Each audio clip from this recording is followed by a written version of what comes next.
இன்று ஏமாற்றுவது, நம்பிக்கை துரோகம் என்பது சாதாரணமாகிவிட்டது. ஒருவர் தன்னை ஏமாற்றிவிட்டார். நான் எல்லாவற்றையும் இழந்துவிட்டேன். அவமானத்தை சகிக்க முடியவில்லை. என்னால் வாழ முடியாது. நான் தற்கொலை செய்யப் போகிறேன் என்று நினைத்தால் அது தவறு. அப்படி நினைச்சிங்கன்னா இந்த உலகத்துல 90% பேர் வாழவே மாட்டாங்க. ஏனென்றால் 90% ஏமாற்றப்பட்டு தான் வாழ்ந்து கொண்டிருக்காங்க.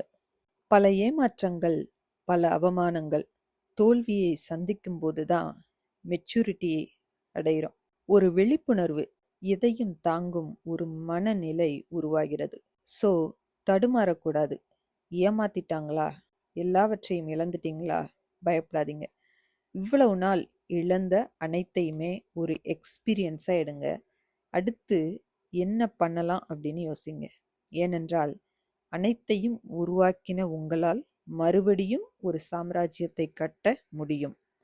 நடந்ததை யோசிக்காமல் இனி என்ன செய்ய போகிறீர்கள் என்று யோசிங்க. செய்த தவறுகள் என்ன என்பதை ஃபர்ஸ்ட் ஆராய்ந்து இன்னொரு முறை தவறுகள் நடக்காமல் பாருங்க. நீங்க என்ன செய்ய போகிறீர்கள் என்பதை யாருக்கும் சொல்லாதீங்க. அவமானம் என்னங்க பெரிய அவமானம்? ஒரு உயிரை விட பெரியதா என்ன?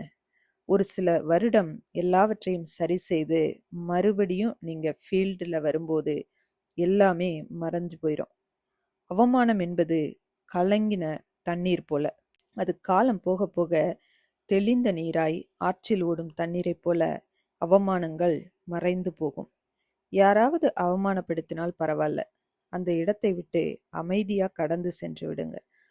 காலம் எல்லாவற்றிற்கும் பதில் சொல்லும். அவமானங்கள் தான் ஒரு மனிதனை உயர்த்துகிறது. எனவே கவலைப்படாதீங்க.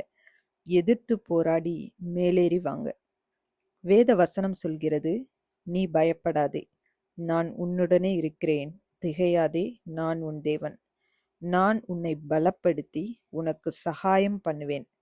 என் நீதியின் வலது கரத்தினால் உன்னை தாங்குவேன் என்று.